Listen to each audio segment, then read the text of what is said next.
आले आले. अगं काय ग अशी का ओरडतेस? कारण तसंच घडलंय काहीतरी.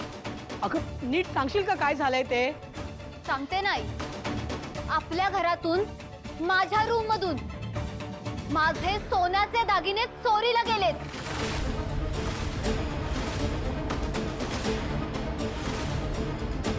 दागिने? अगं काय बोलतेस तू? कसं शक्य आहे? खरं तेच सांगतेय आई. अहो मला वाटलं आपलं घर सेफ आहे म्हणून मी माझे दागिने बँकेच्या लॉकर मध्ये न ठेवता माझ्या रूम मध्ये ठेवले. आणि मला नव्हतं वाटलं की आपल्या घरात असं काहीतरी होईल ज्याने माझा ट्रस्ट जाईल. म्हणजे आई फक्त चोराने चोरी नाही केलीये, त्याऐवजी बेंटेक्सचे दागिने रिप्लेस केले. काय? अगं काय बोलतेस? थांबा, अगं असं कसं कोण काय? दाखवते मी तुम्हाला आई. थांबा. हे बघा आई, हे बघा. हे वाटतंय खरे तुम्हाला? बेंटेक्सचे थे.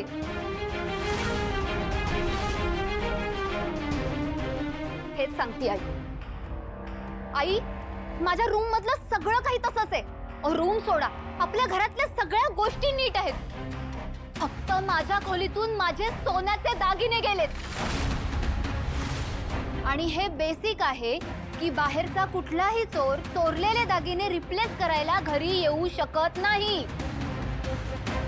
इट मीन्स घरातल्याच कोणीतरी माझे दागिने चोरलेत.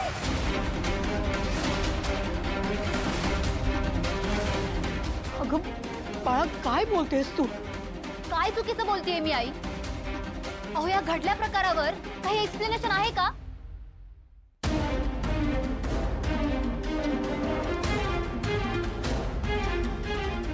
अगं बाई, यांनी तर घेतले नसतील ना? क्लिअरली या घरातल्या कोणाला तरी माझ्याविषयी जलसी फील होतीये. डेफिनेटली कोणाला तरी माझा लॉस व्हावा असं वाटतंय. अगं हे बाळा, हे काय बोलतेस तू? तुला कळतंय का? हे बघ, मला माहिती आहे तू आता खूप रागावलीस, खूप चिडलीस, पण भावनेच्या भरात असं चुकीचं बोलू नये ग. हे बघ, तुझे दागिने चोरीला गेलेत म्हणजे काही कोणा परक्याचे नाहीत ना, आपलेच आहेत ते. म्हणजे मलाही कळतंय की तुला आता काय वाटतंय. हे बघ, हा घरचा प्रश्न आहे, आपण सगळ्यांशी चर्चा करू आणि मी तुला सांगते ना, आपण पोलिसात कळवू, पोलिसात कंप्लेंट करू. ओ रिअली आई? कोणाबद्दल पोलीस कंप्लेंट करायची मग आपण? हा, आय एम शुअर हे दागिने चोरून रिप्लेस करणारी व्यक्ती या घरातलीच आहे.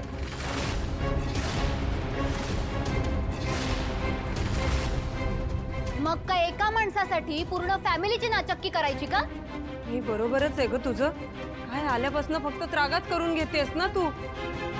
तूच सांग बरं, हा प्रश्न कसा सोडवायचा तो? प्लीज वहिनी.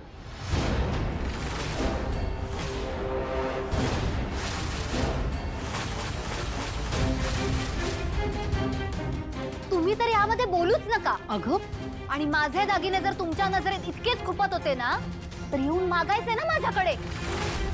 सिंचना, अगं काय बोलतेस तू? हे कळतंय तुला? माझ्यावर चोरीचा आळ घेतेस तू? हो, तुमच्यावरच आळ घेतीये. संतोष दादा किती पैशांच्या पाठीपाठी असतात ना, हे सगळ्यांना माहितीये. आणि तुमचा सपोर्ट आहे त्यांना.